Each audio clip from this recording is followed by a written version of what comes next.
is another episode of the Eye Test Takes podcast. This is episode 13, week 13 of the NFL season. I'm going to be recapping 4 games I watched this weekend. On the slate this weekend, we have, of course, my Eagles versus the Green Bay Packers. We have Cleveland versus Tennessee. We have Pittsburgh versus the Washington football team, and Buffalo versus San Francisco. Let's just jump right into this. I'm going to try to get through this as cleanly as possible. I have so many thoughts on this first game, so I'm just going to go ahead with it. And I'm just going to start with the whole Jalen Hurts thing. You can't just go into this game, Philadelphia versus the Green Bay Packers, and not talk about the whole Jalen Hurts versus Carson Wentz, benching, whatever you want to call it. It was ultimately the right decision. Jalen Hurts needs to be in the game. He needs to start this next week, and he officially has been named the starter by Doug Peterson as of pretty much this afternoon. It was announced. He'll be starting against the Saints, which is going to be a rough start for him because the Saints defense is really, really good. But like I said, it was ultimately the correct decision. Get Jalen Hurts in there, see what he's about. Wentz is not going to get any better this season. That's just the reality of it at this point. He has shown so far this season that he's a lost cause, and he just needs to completely reset after this season and just in the offseason get everything squared away and come back next season and just try to prove himself once again because there's just zero possibility of the Eagles parting ways with Carson Wentz at this point. It's just too much money on the salary cap, too many implications if you try to trade him, if you try to cut him, every way you want to think about it. It's going to be a difficult task, and it's going to be a really weird and tough offseason for the Eagles considering what they've pretty much made for themselves with the whole decision to put Hurts in, even though it is at this point the correct one. And I'll explain why it's the correct one. And anybody that knows me, I defend Wentz. I love Carson Wentz. I have a bias towards him. I'll be completely honest. I'll be the first to admit it. I want him to succeed. Why wouldn't I, though? The Eagles in general have invested so much into him, and he's shown so many flashes of being a great quarterback that I just hold on to that and think there's no way that he can go from being, at the very least, I don't know what your opinion of Wentz is. I might have a higher one than you. But just at the very least, a middle-of-the-road, top at least 15 quarterback in the league, go from that guy to, basically the worst quarterback in all of football in one season. I just don't know how you see that and think it's not, kind of an anomaly a little bit. But I mean, there's just so much turmoil going on with the offensive line, the receivers not getting open, the play calling stinks. The play design stinks. Nobody's schemed open at all. Everything seems so stale. The team in general, defensively, they stink. But let's just focus on the whole Jalen Hurts, Carson Wentz thing for the time being. Even though I think putting Hurts in right now is the correct decision, it's more based on what we're going to be shown in the next 4 weeks. We're going to have at least a 4-week sample size to figure out who the common denominator was within the organization. Because the thing is, we've seen Carson Wentz through 12 weeks, and he's just progressively gotten worse. And so now we're going to get to see who is the real, culprit here. Was it because if Hurts comes in and if they're calling plays for him that they weren't for Wentz, you got to scratch your head a little bit. And then if he plays well with the same supporting cast and stuff of that nature, then you got to say, okay, maybe it was all Wentz. But we're going to find out a whole lot about this team over the next 4 weeks. Realistically, and I'm going to sound like a hater at this point, and I really don't want to sound like that, but it's just how I feel about the situation. And here, look, I got the Eagles hat on. I got all the memorabilia in this room. I'm not like I'm a Eagles fan through and through. I bleed midnight green, Kelly green, whatever you want to call it. And I want every quarterback that plays for the Philadelphia Eagles to succeed ultimately, because I have an allegiance to the team, not to players. But when I see something that seems to be slightly unfair, when it comes down to the fan base blaming or making the figurehead of the blame, a guy like Wentz who has shown he can be that guy, I have a little bit of a problem with it. So I just would like to see at the end of the day who was the problem. And this 4-game stretch should give us some indication of who the problem may be. Because if the Eagles in an entirety stink for these last 4 games, and Hurts doesn't look any better than Wentz, and I know there's the gap between Carson Wentz, a 5-year quarterback, Hurts is a rookie. You shouldn't grade them on the same scale. I understand that, and there's context for that, and I will take that into account when I watch the games.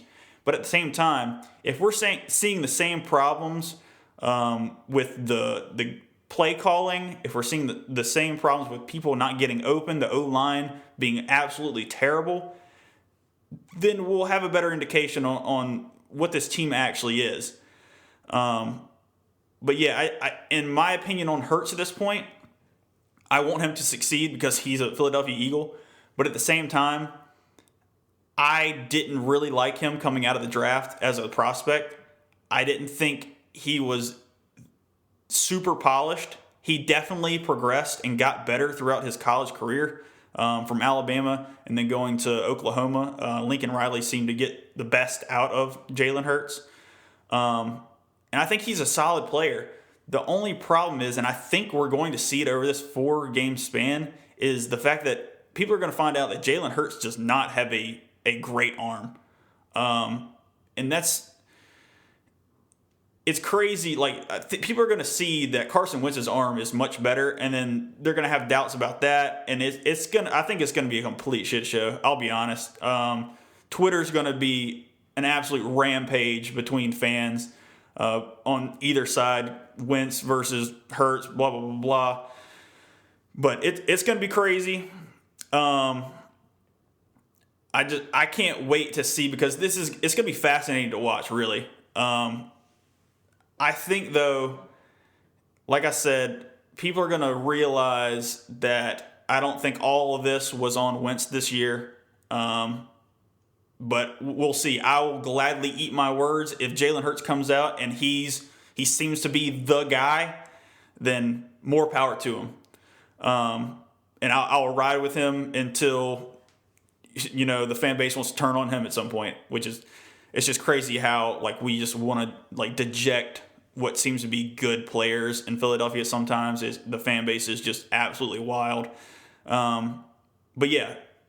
But next, I just want to get into some things here to just go down a list of some things that have been bothering me too. Just, I think from the top down, I said it kind of last week. I mean, I've said it for weeks on end actually, that just Howie Roseman needs to go. I think probably Doug Peterson also needs to go. I think there just needs to be a change in general.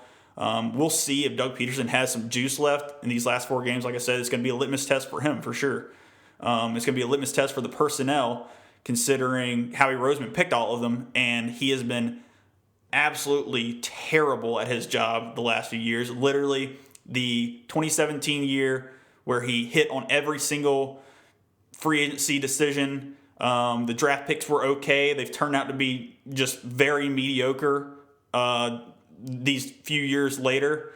So Howie Roseman, from the top down, he stinks. He's got to go this offseason. Unfortunately, I don't think he will. And that's just a problem that Jeffrey Lurie is going to probably end up presenting this offseason, because they're so tight. It's just kind of ridiculous. But yeah, I don't have too much more on this game other than, Green Bay wins the game ultimately. And, I mean, they just keep rolling. Aaron Rodgers is unbelievable. Aaron Jones shows up again, that 77-yard touchdown where he's just dragging Eagles players. That pretty much just summed up the way the Eagles season has gone this whole year. It looks like you stop them, and then the guy keeps going, and then they think they have him tackled again, and it eventually ends up in a touchdown. I will say one thing, though. I was able to get a little statement from a source close to the situation in Philadelphia. And I asked this guy a very simple and all-encompassing question about the Eagles. And it's something that I kind of expressed my opinion on here just, a few minutes here. And I just asked him, I was like, who is responsible within this organization, within the Eagles organization, for its failures? Who stinks? Is it Wentz? Is it Howie Roseman? Is it Doug Peterson? Is it the O-line? Who has made the Eagles season suck this year? It's the whole team! Well, thank you, Mr. Kelsey. I appreciate that statement that you gave me. That was very insightful. I mean, dude, what in the absolute... Anyways, I'm done talking about the Eagles. I mean, I just want them to continue to lose, get a top 5 pick, make me happy, make my off season enjoyable to watch some of these top 10 prospects in the draft, and I'll be a happy camper. I'll forget about how absolutely abysmal the Eagles have been this season if I get to just watch some really cool college athletes ball out and then dream of them being in midnight green. All right, so I'm done with that. Next game, Cleveland versus Tennessee. What a wild game. What a wild start to this game. Cleveland jumps out to a commanding 17-0 lead, capped off by a touchdown throw to a big boy. He was a lineman. They faked the ball to Nick Chubb, then they faked the ball to Kareem Hunt, and then dump it off to a lineman that had slipped out in the flat. It was an awesome play call. Kevin Stefanski has done an unbelievable job so far this season, getting that team basically like creating an identity for that team. And obviously it is, we're going to run the ball down your throat with Chubb and Kareem Hunt. And then just when you think you have them pinned down, just when you think, oh, they're going to run it right here, that's when they play action boot you to death and they're going to hit a big play over the top. And Baker Mayfield, I don't care what anybody said, he can make every throw. It's really just him being kind of reined in, not trying to do too much. And ultimately, that game was over by halftime. It was 38-7 at halftime. Cleveland just dominating. Tennessee's defense is not good. They were basically like going all in on the run, and it was just getting smoked on play action passes and passes in general down the field. That secondary is really beat up, and they're pretty bad right now for Tennessee. But yeah, Cleveland just really took it to them, kind of let Tennessee back in the game a little bit. But that's going to happen whenever you go up 38-7 at a point in a game. But yeah, Cleveland looks good once again. The defense is playing well. Myles Garrett is an absolute monster. He is all over the place, and he makes that whole defense go. They obviously missed him when he was out with COVID. It was a big deal that they didn't have him in the Eagles game, or else that Eagles game versus the Browns would have been way uglier a couple weeks ago. But yeah, really the only good takeaway you can take from Tennessee at this point is the fact that Corey Davis is just rounded into form, and he looks like a number one receiver next to another number one receiver they have in A.J. Brown. So that receiving core is getting better. Corey Davis went absolutely nuclear in this one. I mean, he went off for, I think, 184 yards, had a touchdown. But yeah, he's playing great football at this point. But yeah, it just Tennessee, man, if the game doesn't go exactly the way, or if they can't stay balanced with Derrick Henry, they struggle in the passing game a little bit. So they have to stay balanced. If you get up on them like Cleveland did, it's kind of a lost day for Tennessee. All right, so I'm going to get into the third game that I watched, which was Pittsburgh versus Washington. And I have deemed this the Check Down Charlie championship game. You kind of come to expect the Check Down Charlie stuff when you're watching a game with Alex Smith. Like, no offense, like, obviously comeback player of the year, has been playing awesome this year considering everything that has happened to him, and I wish nothing but the best for him and success and everything. I actually want Washington to win the division, and that's a little bit of selfishness on my part, being an NFC East kind of guy with the Eagles, but I might give you a little dose of that and why I want the Washington football team to win that division. But anyways, in this game, man, I was really disappointed in Pittsburgh's offense, man. Like, I thought, like, from the first few games of the season, I was thinking, Pittsburgh, this, like, kind of new wave Big Ben, where he's more willing to just check it down, throw the short passes, just take what the defense is giving him. I thought it was just like a thing that they were trying to implement and kind of get stuck into Big Ben's head, that, like, it's okay if you take these shorter routes and throw these shorter passes. We're going to eventually open the whole offense up and you'll get everything, blah, blah, blah. But, man, like, literally, they haven't opened up the offense. Like, it's very rare at this point that the Steelers connect on a big play down the field, and they have the horses for it, but, like, it's like they're not even calling it at this point.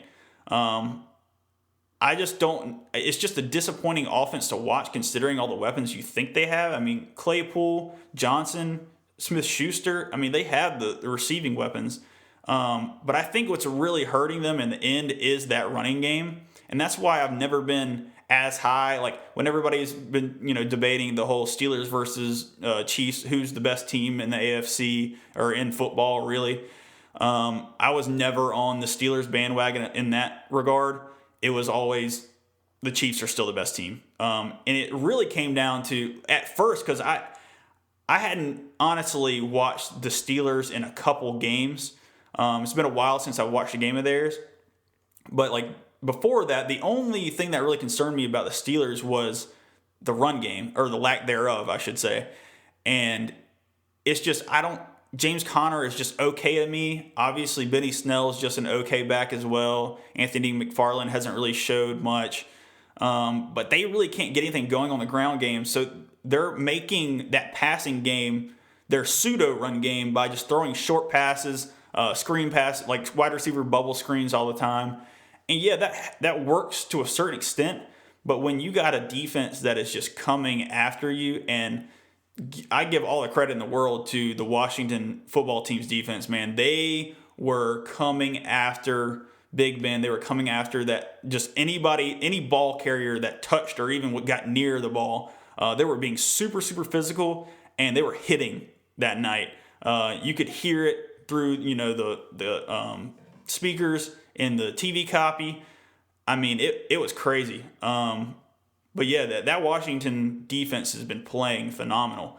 And that front 4/5, 6, I mean, they're deep as crap. So that whole front is so good for Washington, and they just make everything so jumbled up. Like I said, Pittsburgh can't run the ball already, and they were without James Conner in this game. And it just exacerbated that whole thing because Washington was just stuffing everything. And so, like I said, I mean, the Steelers' offense was still very, I don't know, just not necessarily uncreative, but it was just, there was no, like, vertical threat to it. And so it was kind of a boring watch between the two because it was so many short passes, nothing really explosive happening. And actually, the turning point of the game is when, like, basically Washington was able to, and Alex Smith connects with Sims down the sideline, and that was like the lone, like, timely explosive play of the game, which gave Washington the opportunity to go down and kick the field goal to take the lead. And then everybody's seen it probably by now that Montez Sweat on the next drive tips a Big Ben pass, and John Bostic intercepts it, which effectively ended the game. So Washington wins that game. People are like, how in the world are the NFC East all of a sudden going to beat two of the better teams in all of football with, Washington beating Pittsburgh here, and then the New York Giants beating Seattle this weekend as well. But yeah, I wanted to watch this Pittsburgh and Washington game just to see what was going on. And that's pretty much everything I saw there. Was just basically Washington made one more big play than Pittsburgh did. It was a pretty ugly game in general, not much happening. But yeah, Washington was able to squeak one out, and they look pretty good. Offense is still iffy, but they're getting the job done right now. And Antonio Gibson was a huge part of that offense. They lost him during this game. I hope he's able to come back soon, because he's been super, super explosive and really fun to watch this season. All right, let's get into the last game that I watched. It was Buffalo versus San Francisco. And really, Buffalo made it a point in this game specifically, I feel like, to get the run game going. And Devin Singletary had a very good game. I think he just was doing everything that Buffalo wanted him to. He didn't do anything extra special, but he took what was there. And, if there was a hole that was going to get you 8 yards, he was going to hit that hole and get you 8 yards. He wasn't doing anything super extra. He didn't do anything, crazy explosive necessarily, but he took what the defense gave him, and that was enough to keep that Buffalo offense balanced and keep the San Francisco defense at bay enough to open some things downfield for Josh Allen. And Josh Allen took, all those opportunities, and he looked unbelievable. Josh Allen has played well. He's had some ups and downs this season, but it's mostly been up for sure. And in this game, he was on point. Just escaping the pocket, making throws on the run. Just absolute piss missiles all over the field. Stephon Diggs, what a freaking addition, dude. Once again, I keep saying it, but if you can go get your young quarterback a number one wide receiver, somebody he can rely on, you got to do it every time. Draft capital, it doesn't really matter. Take the guy that is a known commodity. It's going to work out more often than not. And then I'd say the next point is Buffalo's defense actually played some inspired football in this game.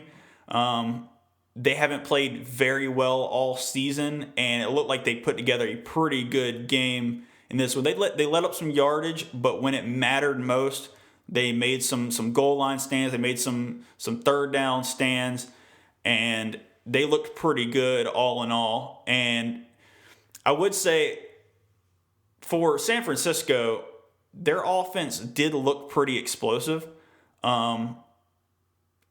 Especially with Brandon Ayuk back on the field. He looks to be a very good player. Deebo Samuel's healthy once again. Raheem Mostert healthy once again. And they have some explosive elements, man. They show they can be explosive at times, but they're just so limited right now with Nick Mullins as QB that you don't really get to see every aspect of that offense being explosive as you could with probably just Jimmy G back in there. And I'm not even a huge Jimmy G guy, but at the same time, he is better than Nick Mullins, in my opinion at least. And so ultimately, San Fran just didn't have enough for Buffalo's explosive offense. And just the play calling was so creative. Brian Daboll just once again showing and showcasing that he should be a head coach candidate this offseason.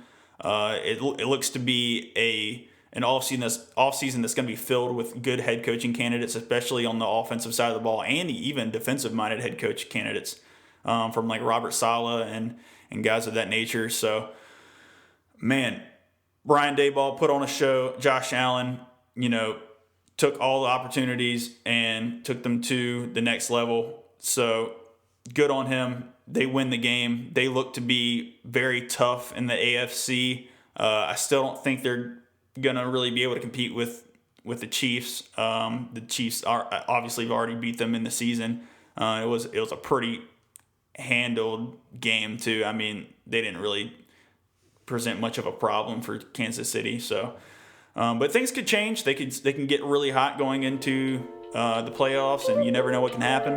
But that's pretty much all I got there. I appreciate you guys listening. Follow us on all the social media platforms at iTestTakes on Twitter, on Instagram, and on TikTok. Hit the subscribe button if you wouldn't mind. Share with some friends. And once again, we'll see you later. See you next week. Have a good week. See ya.